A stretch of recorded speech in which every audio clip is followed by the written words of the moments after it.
জলপাইগুড়ি জেলা তথা ডুয়ার্সের প্রাচীনতম এবং জাগ্রত কালী মন্দিরগুলির মধ্যে অন্যতম জলপাইগুড়ির ধূপগুড়ি মহকুমার কালীরহাটের শতাব্দী প্রাচীন বড় কালী মায়ের মন্দির। বড় কালী মাকে ঘিরে রয়েছে বিভিন্ন কথিত কাহিনী। সেই মন্দিরেই শুরু হয়েছে কালী মায়ের বাৎসরিক পুজো। এবছর এই পুজো 125তম বর্ষে পদার্পণ করল। পুজোর পাশাপাশি মন্দির প্রাঙ্গণে চলবে 5 দিন ব্যাপী মেলাও। সকাল থেকেই দূর দূরান্তের পুণ্যার্থীরা পুজো দিতে মন্দিরে ভিড় জমিয়েছেন। দীর্ঘক্ষণ লাইনে দাঁড়িয়েও মন্দিরে প্রবেশ করছেন পুণ্যার্থীরা। প্রথা মেনেই প্রতি বছরের মতো এবছরও হচ্ছে শতাধিক পাঠা। আমাদের সম্ভাব্য তারিখ অনুসারে 125তম বর্ষ। আমরা প্রতি বছর ব্যাপকভাবে সারা পাই। এবার যা দেখলাম তাতে গতকাল রাত্রের থেকে আরো সারাটা মিলছে বেশি হবে। প্রচুর মানুষ এবার একেবারে কি বলবো, এটা একটা শোকের মতো হয়ে গেছে। গতকাল রাত্রের থেকে আজকে পর্যন্ত যে ধারাবাহিকতা চলছে গতবারের থেকে এবার সেটা বেশি।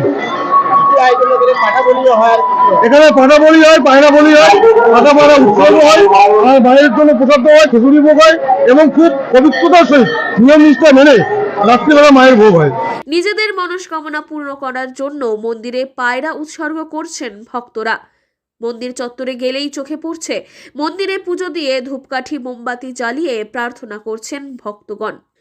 প্রতি বছরের মতো এবছরও জলপাইগুড়ি জেলা সহ পার্শ্ববর্তী বিভিন্ন জেলার বিভিন্ন প্রান্তের পুণ্যার্থীরা ভিড় করছেন মন্দির জুড়ে। এখানে মন্দির তো 5 দিন প্রতি মেলা থাকে। মেলায় তো সব ধরনের দোকান টোকান তো সবই থাকে। কখন থেকে লাইনে দাঁড়িয়েছে? ঘন্টাখানে হলো। কখন পুজো দিবেন মনে করছেন? মনে হয় আরো 2 ঘন্টার মতো লাগবে। অনেকটাই। হ্যাঁ, এবার কি গত বছরের তুলনায় বেশি ভিড়? গত বছরের তুলনায় একটু বেশি ভিড় লাগতেছে। কে কে এসছেন আপনারা? আমি, আমার মেয়ে, আজ দাদা আসছে, পরিবার মিলে এসেছি। হ্যাঁ, প্রতিবার কথিত রয়েছে আগে দীপাবলিতে ধুমধাম করে পুজো হতো, কিন্তু আশ্চর্য এক ঘটনা ঘটায় পুজোর সময় বদলে যায়। সেই থেকেই দীপাবলির পরিবর্তে ফাল্গুন মাসেই পূজিত হয়ে আসছেন মা কালী।